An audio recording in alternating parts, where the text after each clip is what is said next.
Eu vi na internet que eu tenho que esconder o carro para poder negociar com o banco, só que eu estou na dúvida. É crime esconder o veículo da busca e apreensão? Bom, esse é o tema do vídeo de hoje. Seja muito bem-vindo ao canal mais odiado pelos bancos e pelos banqueiros, porque aqui nós revelamos absolutamente tudo que eles não querem que você saiba.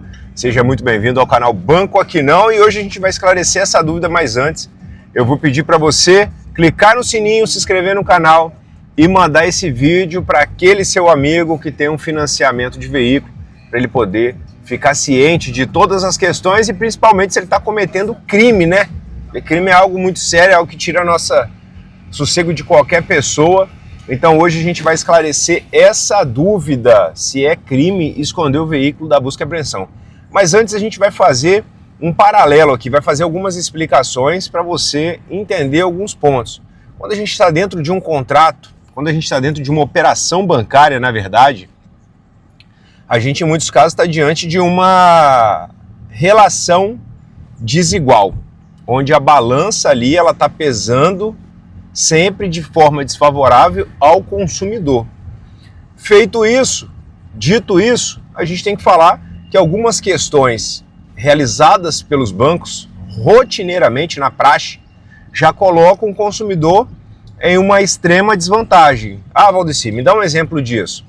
Um exemplo disso são as rúbricas que eles cobram a mais de você no financiamento de veículo, quando não deveriam cobrar.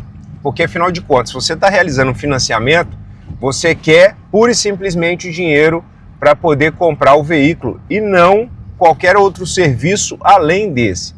Só que o que eles te vendem, o que eles embutem na venda, são vários outros tipos de serviços.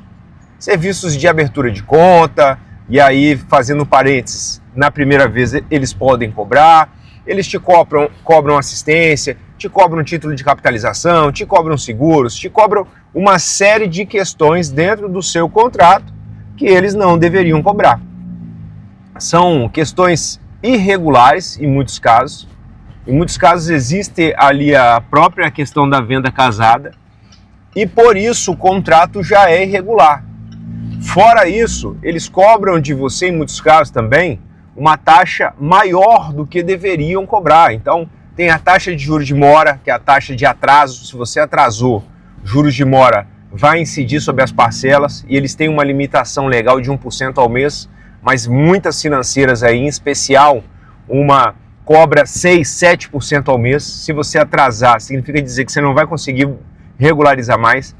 Te cobram taxa de juros remuneratórios acima do permitido, ou seja, tinham que te cobrar um determinado valor, estão cobrando muito a mais, sem fazer uma devida análise de crédito, pegando duplicidade de garantia, tanto a garantia do veículo como também você ali avalizando aquela operação, porque no final das contas você acaba sendo avalista daquela operação.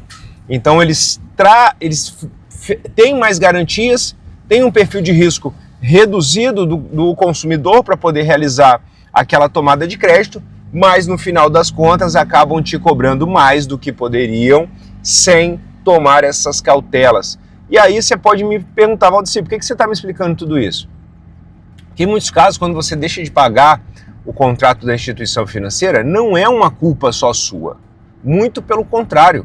A instituição financeira acabou contribuindo para todas essas questões, acabou contribuindo para você ter um contrato mais pesado, mais oneroso, e esse contrato ali te deixou numa situação onde você, para ter que pagar o contrato, para ter que realizar o sonho, acabou contratando um serviço, um contrato muito irregular, ali em muitos casos, numa situação que, no primeiro abalo econômico que você tivesse, ali você deixaria de pagar. Então a gente tem que colocar todas essas irregularidades que são cometidas pela instituição financeira antes de falar da questão de esconder o veículo.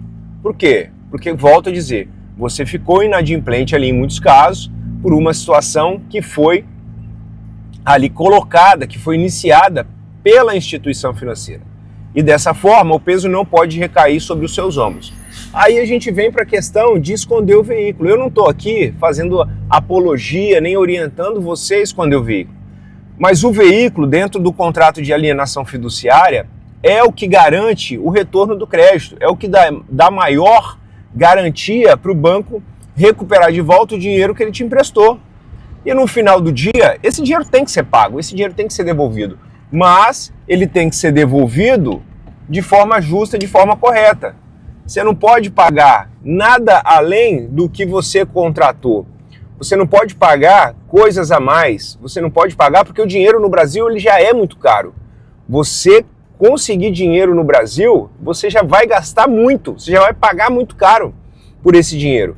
Então, por conta dessas questões, que você tem que saber de todos esses pontos, de todas as irregularidades. E aí eu vou adiantar para você, se você tem um contrato, está com uma parcela em atraso, tem um link do WhatsApp aqui, você fala ou comigo ou com um dos nossos especialistas para poder entender se o seu contrato está ou não regular ou irregular. Porque diante disso, você tem possibilidades de correr na frente, de agir na frente a partir de uma estratégia ali específica para o seu caso e não deixar a instituição financeira apreender o seu veículo de uma forma irregular. Então, vamos voltar para o tema principal aqui. Valdeci, eu tô com o contrato em atraso, você me explicou que se eu perder o veículo, que é a maior garantia do contrato, vai ser mais difícil para negociar. Então, o que eu faço? Se eu esconder o veículo, é crime? Bom, eu vou te falar isso agora. Se você está diante de uma situação ali específica, onde já teve uma decisão liminar, esconder o veículo pode desencadear alguma coisa ali contra a justiça. Pode desencadear uma desobediência a uma ordem judicial, pode desencadear algum desembaraço que a justiça pode entender como sendo algo ilícito. Então você precisa ter muita cautela quando você vai realizar, quando você vai se proteger da instituição financeira. Porque em muitos casos você está no estado de necessidade. Você já pagou a entrada, você já pagou as parcelas, você está num contrato abusivo, você quer negociar, você não quer deixar de pagar, mas a instituição financeira entrou com a busca e apreensão e você, no estado de necessidade, colocou esse carro em uma outra localidade, em um outro local, para o banco não achar esse carro. Então, assim, se o processo de busca e apreensão iniciou e essa questão foi após o processo de busca e apreensão, pode ser que um juiz mais severo, que um juiz mais duro, traga você dentro do processo ou notifique você de alguma situação nesse sentido. Então é sempre importante você estar acompanhado de um especialista. É sempre importante você receber todas as informações e, como eu disse, nós da VR Advogados estamos há 12 anos batendo de frente com essas instituições para não deixar que pessoas boas como você sejam lesadas, sejam prejudicadas. Muito pelo contrário, nós queremos que a balança seja igual, porque nós precisamos deles. O sistema só vai girar se a gente tiver um sistema saudável, principalmente para quem faz a máquina girar, que não é a instituição, é o consumidor. Mas é inegável que a gente precisa deles para poder a máquina girar, porque no final das contas, quando você quer realizar um sonho, quer realizar a compra de um veículo, quer fazer a compra realizar um financiamento que depende de um valor maior, se você não tivesse essa instituição, talvez você não conseguiria. Então ela se faz muito importante para a sociedade, a gente não está querendo tirar isso, mas a equação precisa ser equilibrada, precisa ser justa, a balança precisa ser justa, é isso que a gente prega aqui, nada contrário disso.